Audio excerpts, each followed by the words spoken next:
नमस्कार, मी ओमप्रकाश हुडा. वास्तव न्यूजच्या रोखोकमध्ये आपल्या सर्वांचं हार्दिक स्वागत करत आहे. आज आपण अत्यंत महत्त्वाच्या विषयावर जे आहे वास्तव न्यूज रोखोकमध्ये समीक्षा करणार आहोत आणि तो विषय म्हणजे मार्च एंड. कारण वर्षभरातील जे आहे आपला अहवाल जो आहे, आपला लोकाजोग आहे, तो सर्वच शासकीय अधिकारी कर्मचारी यांना मार्च एंडला जो आहे तो वरिष्ठांसमोर सादर करावा लागतोय. त्यामध्ये मग काय कारवाई केल्यात, कशा केल्यात, किती केल्यात, वसुली किती केली, या सगळ्या ज्या गोष्टी आहेत त्याचा लोकाजोखा जो आहे तो मार्च एंडच्या वेळेस जो आहे तो या शासकीय अधिकारी कर्मचारी यांना वरिष्ठांसमोर सादर करावा लागतो. परंतु आपण जर बघितलं तर एवढ्या महिन्यामध्ये हे जे सर्व शासकीय अधिकारी कर्मचारी असतील, सह पोलीस विभाग असेल, हे तुझ्या गळा माझ्या गळा गुंफू मोत्यांच्या माळा अशाच पद्धतीने जे आहेत ते वावरत असल्याचं आपल्याला दिसून येते. कारण कारवाईचा सगळ्यात जास्त जो इश्यू आहे, कारवाया मोठ्या पद्धतीच्या ज्या आहेत त्या मार्च एंडच्या वेळेसच करण्यात येतात आणि इतर वेळी मात्र हे मूग गिळून गप्प असल्याचेच आपल्याला दिसून येते. त्यामध्ये पोलीस विभाग असेल, महसूल विभाग असेल, अन्न व औषधी प्रशासन असेल, सह इतर जे काही शासकीय अधिकारी कर्मचारी असतील, आपण बघितलं तर या मार्च एंडिंगच्या वेळेस यांना काही जणांना जे आहे ते जलसंपदा विभाग असेल, वीज वितरण कंपनी असेल, यांना मोठ्या पद्धतीने वसुली जी आहे ती करावी लागते. त्याचं टार्गेट जे आहे ते देण्यात येते आणि या मार्च एंडच्या वेळेस त्यांना या सगळ्या ज्या गोष्टी आहेत ते दिसून येतात, कराव्या लागतात. आणि म्हणूनच आपण जर दुसरीकडे बघितलं तर यातील काही अधिकारी कर्मचारी अपवाद वगळतात, पण ही संख्या जी आहे फार नगण्य आहे. कारण सतत कारवाया करत राहणं ही फार नगण्य जी आहे ती संख्या आहे. परंतु दुसरीकडे आपण जर बघितलं तर मोठ्या पद्धतीने संबंधित विभाग जे आहेत ते तुझ्या गळा माझ्या गळा गुंफू मोत्यांच्या माळा या पद्धतीनेच वावरत असल्याचं आपल्याला दिसून येते. यामध्ये आपण जर बघितलं तर पोलीस विभागाच्या मोठ्या पद्धतीने कारवाया आता या मार्च एंडच्या वेळेस होताना आपल्याला दिसून येत आहेत. मग तुम्हाला ती जी आहे ती माहिती खबरीदाराकडून मिळते, गुप्त खबरीदाराकडून मिळते. मग एवढे दिवस तुमचे हे गुप्त खबरीदार, गुप्त बातमीदार एवढे दिवस काय झोपलेले असतात की काय, असा मी प्रश्न उपस्थित होत आहे. आपण जर बघितलं तर गोदा काठामध्ये मोठ्या पद्धतीने अवैध वाळू उपसा आणि अवैध वाळू वाहतूक जी आहे ती चालू आहे. रात्रंदिवस जे आहे त्या वाळूचा जो आहे उपसा करण्यात येतोय आणि वाहतूकही करण्यात येते. मग यामध्ये सगळ्यात जास्त मोठी खबरदारी जी आहे ती पोलीस विभागानं घेणं गरजेचं आहे. परंतु इतर सर्वसामान्य जनतेला ह्या सगळ्या गोष्टी दिसत आहेत.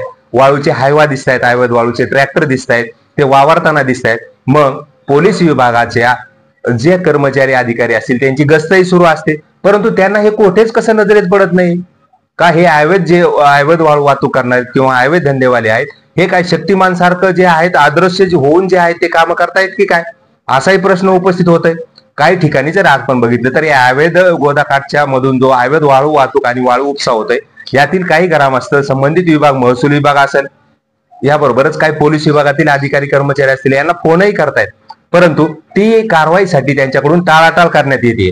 आणि म्हणूनच हे जे संबंधित विभाग असतील याच्यामध्ये महसूल विभाग आणि पोलीस विभाग जो आहे तो मोठ्या आघाडीवर राहायला पाहिजे, परंतु तो मार्च एंडिंगच्या वेळेसच जास्त आघाडीवर असल्याचं आपल्याला दिसून येते.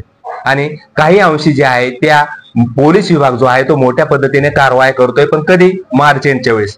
मग बाकी जे 10 महिने आहेत त्यामध्ये आपण जर बघितलं तर फेब्रुवारी आणि मार्च या 2 महिन्यामध्ये जे आहेत त्या चांगल्या पद्धतीच्या कारवाया होतात किंवा होताना आपल्याला दिसून येत आहेत. मग इतके महिने संबंधित पोलीस विभाग काय करतोय, का आपले हात ओले करून घेऊन ह्या सगळ्या गोष्टीकडे दुर्लक्ष करतोय, असाही प्रश्न उपस्थित होतोय.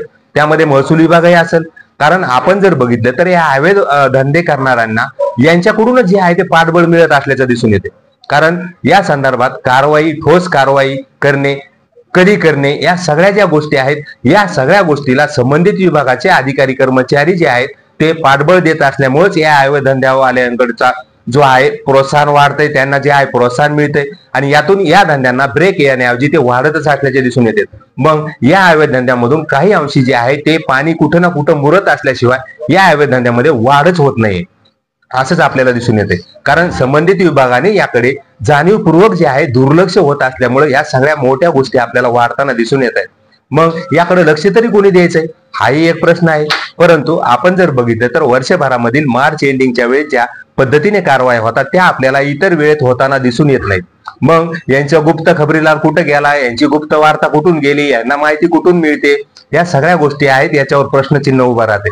आपण बघितलं तर रात्रीला नाईट गस्त चालू असते पोलिसांची. मोठ्या पद्धतीने गोदा काठामधून जो आहे अवैध वाळू वाहतूक आणि अवैध वाळू उपसा होतोय, त्याचे वाहन रस्त्यानं जाताना इतरांना सगळ्यांना दिसत आहेत. परंतु पोलीस विभागाची गस्त चालू असूनही त्यांना दिसत नाहीत की काय, का त्यांनी काळा चष्मा घातलेला असतोय, असाही प्रश्न उपस्थित होतोय. मग सर्वसामान्यांना ह्या सगळ्या गोष्टी दिसत आहेत, ह्या सगळ्या दिसून येत आहेत, आणि मग पोलीस विभागांना हे दिसून येत नाही का? तर या प्रश्नामागं काहीतरी जे आहे हात ओले करण्याची पद्धत असेल किंवा मग पाणी मुरत असेल, या सगळ्या गोष्टी कारणीभूत असल्याशिवाय त्यांचं दुर्लक्ष जे आहे याच्याकडे होत आहे असं दिसून येते. आणि म्हणूनच या सगळ्या गोष्टीचा जो महापूर आहे तो आपल्याला मार्च एंडिंगच्या वेळेसच होताना दिसून येते. आपण जर बघितलं तर इतर काही ग्रुपवर आपण पाहिलं तर पोलीस विभाग जो आहे तो आता कारवायांसाठी जो आहे तो आघाडीवर असल्याचं आपल्याला दिसून येईल. याबरोबरच अन्न व औषधी प्रशासन असेल किंवा आयुर्वेद दारूच्या संदर्भातल्या काही कारवाया असतील. परंतु इतके महिने संबंधित विभाग काय झोपेचं सोंग घेतोय की काय, असा प्रश्न उपस्थित होतोय.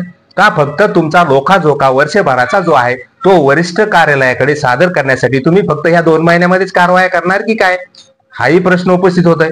याबरोबरच तुम्ही कारवाया करताना ठोस कारवाया करणं गरजेचं आहे, आणि तसं जर केलं तुम्ही तरच ह्या गोष्टीला जो आहे तो लगाम काही अंशी बसू शकतो.